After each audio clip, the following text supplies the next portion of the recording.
Alright, so what is up, everybody? It's your boy, Mythical Six Samurai 7.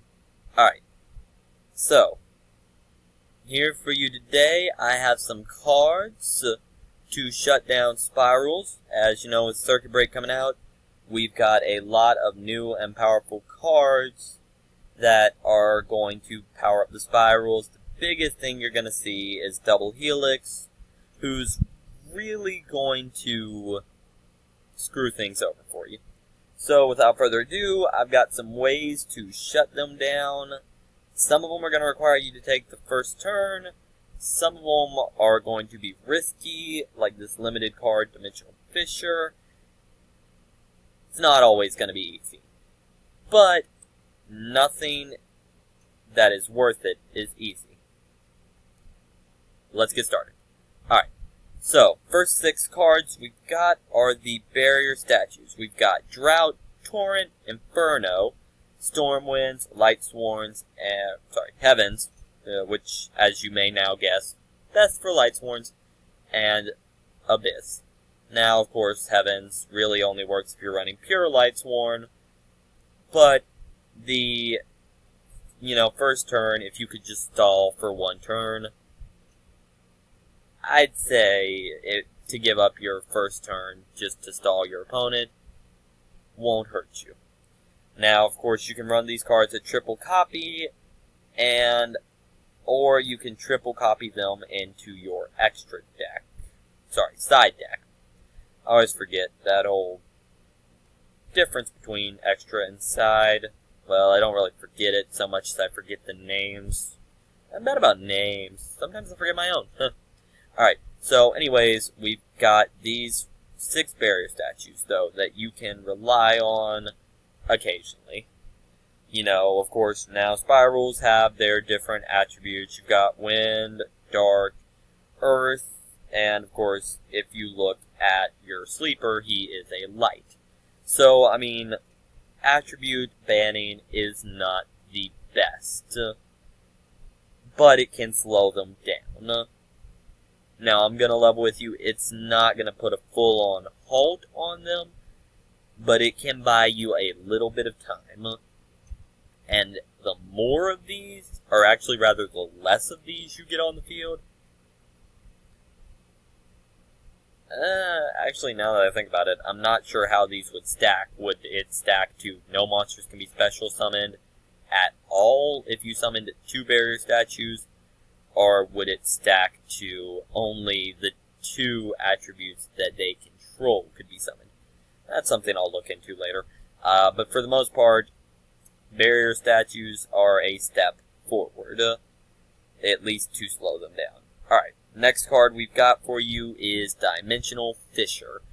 Again, it's a limited card, not going to be as reliable as a card that you can run at full triple copies like any of these other cards up here.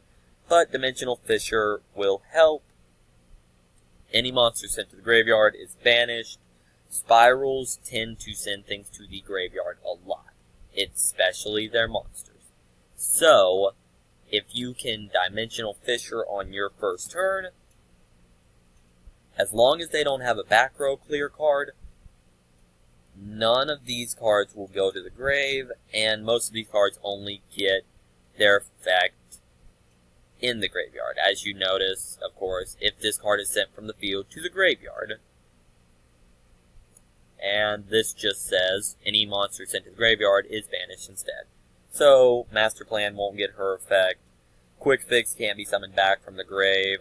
Spiral Gear Drone cannot banish himself to get a Super Agent from your grave into your hand. Much less could you even have Super Agent in your grave. Well, if you did, because maybe you managed to bypass Fissure. Whatever the case, Fissure can help you shut these cards down by keeping them out of the grave. Next up, we've got DD Crow. Pretty much the same thing as Dimensional Fissure, and you may see these cards run together, maybe triple DD Crow and a single Dimensional Fissure. Not half bad strategy there. Just banish any cards in your opponent's graveyard that are going to give you trouble. And, best bets, of course, to keep Quick Fix out, to keep Super Agent out, and of course, keep, well, pretty much all of their monsters out. As far as spells and traps go, you can try to work at keeping this card out if you're going to try to keep traps out. And actually, where's the other one? There's Spiral Mission. Yeah. Try to keep Mission out. Try to keep Assault and Rescue out if you can. It'll just help in the long run with shutting down their big special summon heavy first turn. Which reminds me, here is another card that you guys can look into. The Quiet Life. That is the wrong spelling. Ignore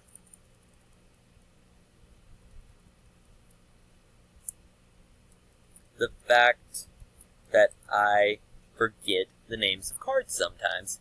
Of course, it's Quiet Life, not The Quiet Life. My bad there, guys.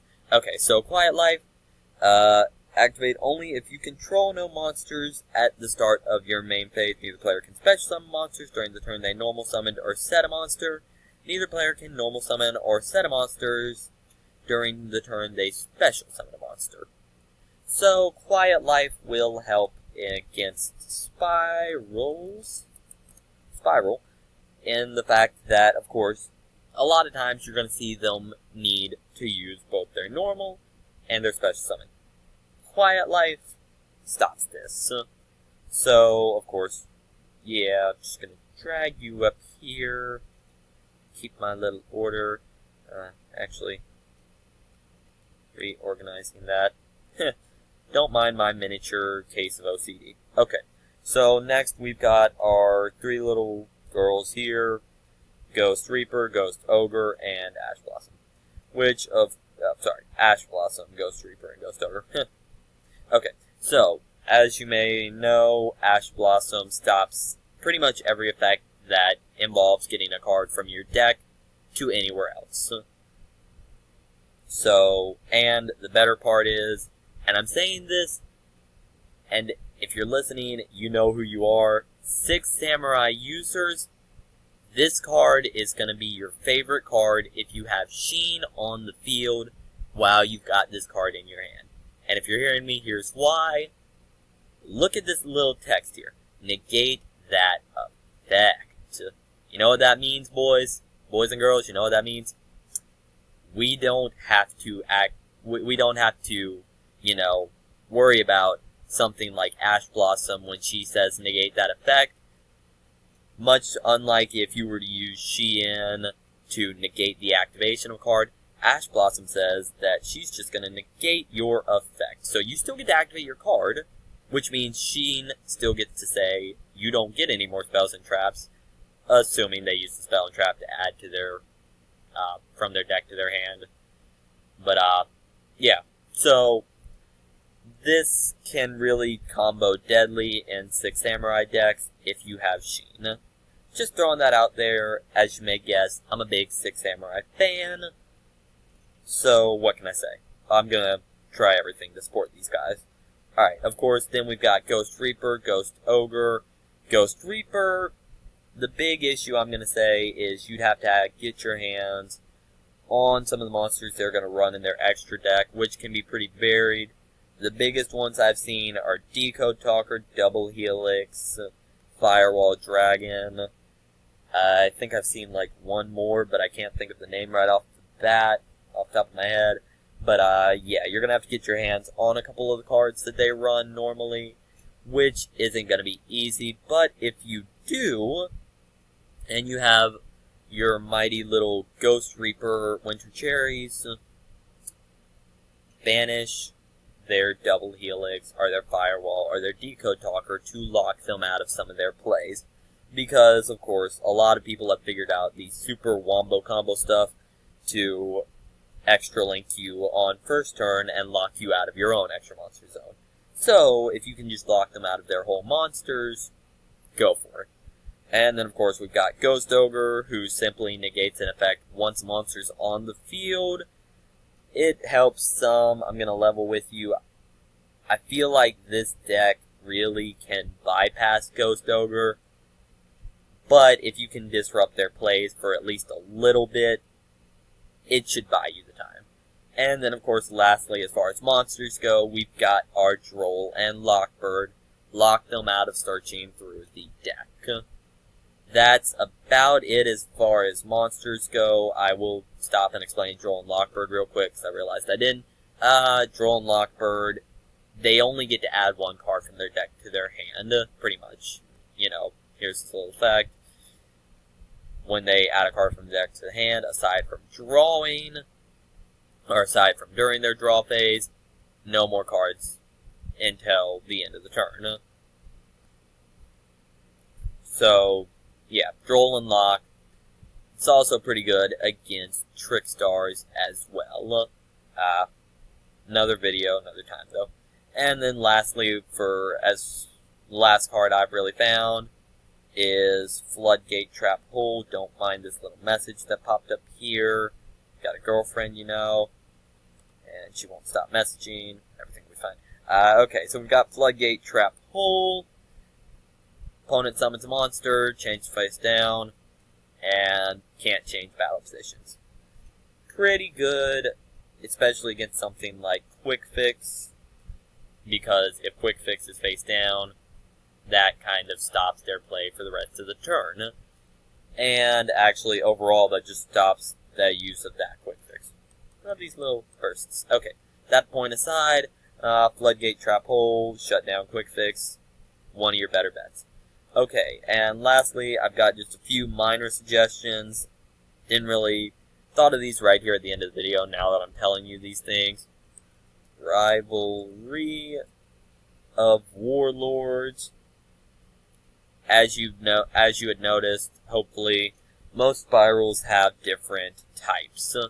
So, Rivalry of Warlords, and these can really combo here, will keep your opponent out of multiple monsters, because most of their monsters do not share a type.